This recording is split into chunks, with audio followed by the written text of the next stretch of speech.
चीन ने धोखा देकर आर्थिक विश्व विजय हासिल कर ली है। उसने सबसे पहले कोरोना वायरस की वैक्सीन बनाई और तब तक अपने फ्रीजों में रखी जब तक पूरे विश्व की आर्थिक अर्थव्यवस्था को पाताल में नहीं उतार दिया। चीन पूरी दुनिया के इन्वेस्टर का हब बन गया था। चीन ने पहले वुहान शहर में इस वायरस को छोड़ा और जबरदस्त मौतों के कारण भागते इन्वेस्टर्स के शेयरों को कौड़ी के भाव खरीद लिए और विदेशी निवेशक और उद्यमी अपनी पूंजी छोड़कर भाग गए। चीन ने अपने द्वारा पहले से बनाई और छुपा कर रखी गई वैक्सीन को बाहर निकाल लिया और एक दिन में चीन में हो रही मौतों को रोक दिया। इस युद्ध में चीन ने अपने कुछ लोग खोए पर पूरी दुनिया की दौलत लूट ली। आज वहां एक भी मौत नहीं हुई और न ही एक भी मरीज की संख्या बढ़ी। आज ये वायरस पूरी दुनिया में काल की तरह चक्कर लगा रहा है। कमाल ये भी देखिए, उन सभी देशों और शहरों की कमर टूट गई है जहां पर चीनी नागरिक खर्च करते थे। आज पूरा विश्व हर रोज अपनी अर्थव्यवस्था को ध्वस्त होते देख रहा है, पर 17 मार्च से चीन की अर्थव्यवस्था दिन ब दिन मजबूत हो रही है। ये एक आर्थिक युद्ध है जिसमें चीन जीत चुका है और विश्व कुदरत से युद्ध करते करते रोज अपने जान माल को गंवा रहा है। ये भारत के लोगों का इम्यून है कि वो हर संकट में कुशल योद्धा की तरह लड़ता है और जीतता है। हमारे देश के अधिकांश नागरिक इकोनॉमी के आंकड़ों में नहीं फंसते, पत्थर में से पानी निकालने की कुव्वत रखते हैं। हम भारतीय बड़े से बड़े रोग को रोटी के टुकड़े में लपेटकर खाने और पचाने में माहिर हैं। हम कभी कुदरत के विरुद्ध युद्ध नहीं करते बल्कि उसकी पूजा करते हैं। हम भारतीय मंदिरों, मस्जिद, गुरुद्वारों से आवाज दे देकर बुलाते हैं, ईश्वर को रिझाते हैं। अंत में ईश्वर हमारा अनिष्ट कर ही नहीं सकता, पर हर भारतीय को याद रखना चाहिए कि चीन और चीनी इस कुदरत के खलनायक हैं। इनसे हर प्रकार की दूरी बनाए रखें। वुहान से संघाई 839 किलोमीटर है, वुहान से बीजिंग 1152 किलोमीटर, वुहान से मिलान 15,000 किलोमीटर, वुहान से न्यूयॉर्क 15,000 किलोमीटर। पास के बीजिंग संघाई में कोरोना का कोई प्रभाव नहीं, लेकिन इटली, ईरान, यूरोप देशों में लोग मर रहे हैं। पूरे विश्व की अर्थव्यवस्था बर्बाद हो रही है। चीन के सभी व्यापारिक क्षेत्र सुरक्षित हैं। कुछ तो गड़बड़ है। अमेरिका ऐसे ही नहीं चीन को दोष दे रहा। चीन पर उठने वाले 10 सबसे बड़े सवाल और सवाल नंबर 6, 7, 8, 9 ध्यान से सुने। जहां पूरी दुनिया इससे प्रभावित हो रही है, वहीं चीन में वुहान के अलावा ये क्यों कहीं नहीं फैल रहा? चीन की राजधानी आखिर इससे अछूती कैसे रह गई? सवाल नंबर 2, प्रारंभिक अवस्था में चीन ने पूरी दुनिया से इस वायरस के बारे में क्यों छुपाया? सवाल नंबर 3, कोरोना के प्रारंभिक सैंपल को नष्ट क्यों किया गया? सवाल नंबर 4, इसे सामने लाने वाले डॉक्टर और पत्रकार को खामोश क्यों किया? पत्रकार तो गायब ही कर दिया गया। सवाल नंबर 5, दुनिया के अन्य देशों ने जब सूचना साझा करने को कहा तो उसने सूचना साझा क्यों नहीं किया? मना क्यों किया? सवाल नंबर 6, कोरोना मानव से मानव में फैलता है, इसे छुपाने के लिए WHO के कम्युनिटी निदेशक का उपयोग क्यों किया गया? WHO के निदेशक जनवरी में बीजिंग यानी चीन में क्या कर रहे थे? प्लानिंग फिक्स कर रहे थे क्या? सवाल नंबर 7, किसी भी अंतर्राष्ट्रीय उड़ान के लिए कोई गाइडलाइन जारी करने की जरूरत नहीं है क्योंकि ये मानव से मानव में नहीं फैलता। ऐसा ट्वीट 11 जनवरी तक WHO करता रहा। क्यों? आज साबित हो गया कि कोरोना मानव से मानव में फैलता है, तो फिर WHO ने झूठ क्यों बोला?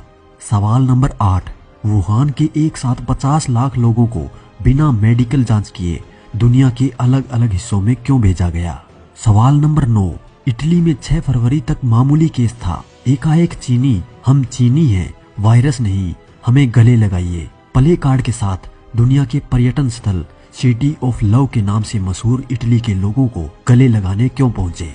सवाल नंबर 10, पूरी दुनिया आज चीन और WHO को संदेह की नजर से देख रही है और ताज्जुब देखिए कि एक ही दिन चीन और WHO दोनों भारत की तारीफ में उतर आए। क्या ये महज संयोग है? सवाल नंबर 11, और इसके अगले ही दिन भारत में चीन के राजदूत ट्वीट कर उम्मीद करते हैं कि भारत इंटरनेशनल कम्युनिटी में उसकी पैरवी करे। आखिर क्यों? नेहरू की एक गलती का खामियाजा हम भुगत चुके हैं। ये मोदी सरकार है और उम्मीद है वो कम से कम ये गलती दोबारा नहीं दोहराएगी। सवाल नंबर 12, सार्क से लेकर G20 तक की बैठक PM मोदी के कहने पर हो रही है। संकट के समय में भारत वर्ल्ड लीडर के रूप में उभरा है। Italy, Germany, Spain, France, Britain, America तक जब कोरोना से निपटने में असफलता हो रही है तो PM मोदी की पहल पर भारत इससे कहीं बेहतर तरीके से डील कर रहा है।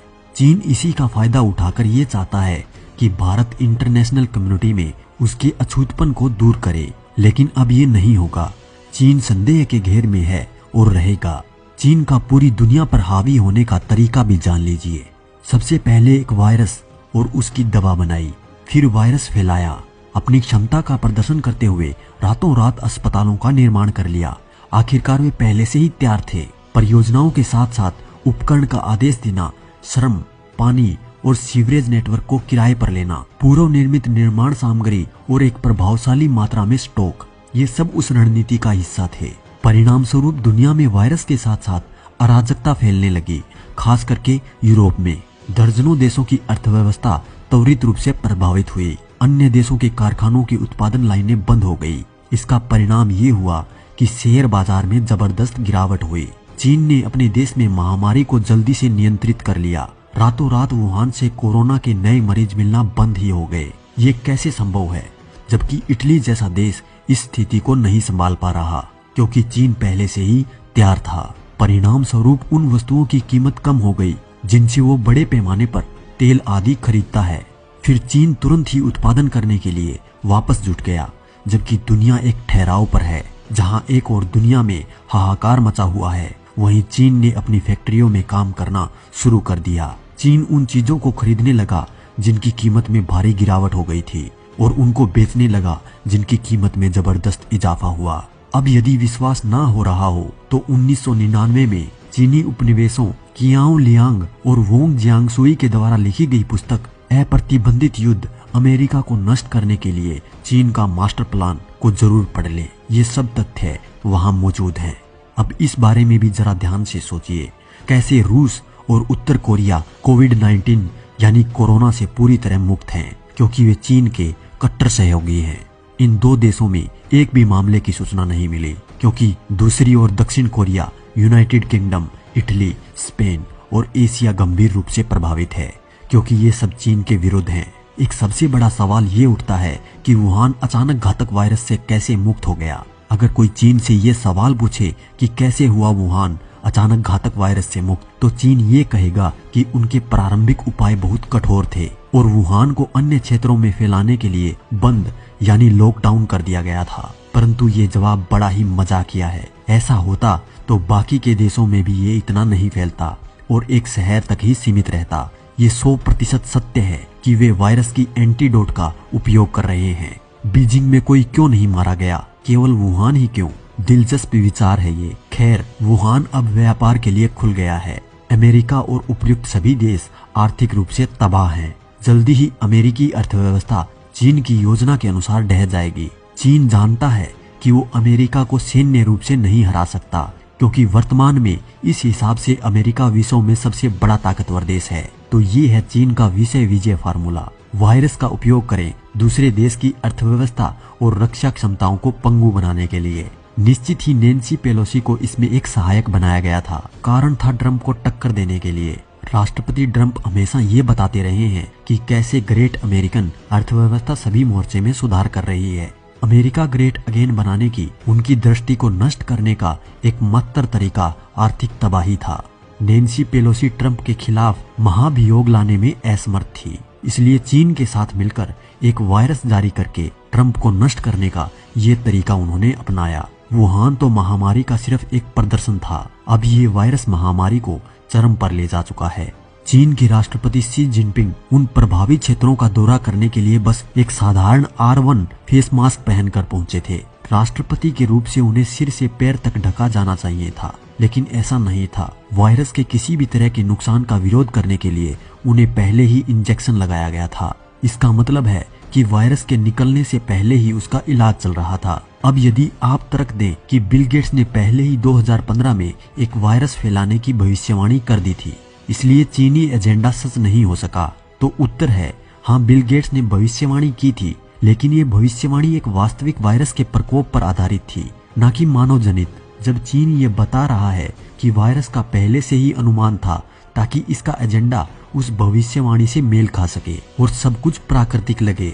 अभी भी यदि वो प्रमाणिक तथ्य आपको बनावटी लगता है, तो आगे खुद देखिएगा चीन का अगला कदम गिरती हुई आर्थिक अर्थव्यवस्था के कगार का सामना करने वाले देशों से अब स्टॉक खरीदकर विश्व आर्थिक व्यवस्था को अपने नियंत्रण में करना। बाद में चीन ये घोषणा करेगा कि उनके मेडिकल शोधकर्ताओं ने वायरस को नष्ट करने का इलाज ढूंढ लिया है। अब चीन के पास अपनी सेनाओं के शस्त्रागारों में अन्य देशों के स्टॉक हैं और ये देश जल्द ही मजबूरी में अपने मालिक के गुलाम होंगे। एक बात और, जिस चीनी डॉक्टर ने इस वायरस का खुलासा किया था वो भी चीनी अधिकारियों द्वारा हमेशा के लिए खामोश करवा दिया गया। सोचिए, अगर वीडियो में कहीं बात समझ नहीं आई तो एक बार फिर से ध्यान से सुने। और दोस्तों, जिसको वीडियो में कहीं बातें सही लगी तो इस वीडियो को लाइक करने के साथ साथ चैनल को सब्सक्राइब जरूर करें, ताकि हम आगे जब भी वीडियो डालें तो आपको नोटिफिकेशन मिल सके। तो दोस्तों, इस वीडियो में इतना ही। मैं मिलूंगा आपसे अगली वीडियो में। तब तक आप घर ही रहें, सुरक्षित रहें, अपना और अपने बच्चों का ध्यान रखें। अपना कीमती समय हमें देने के लिए धन्यवाद।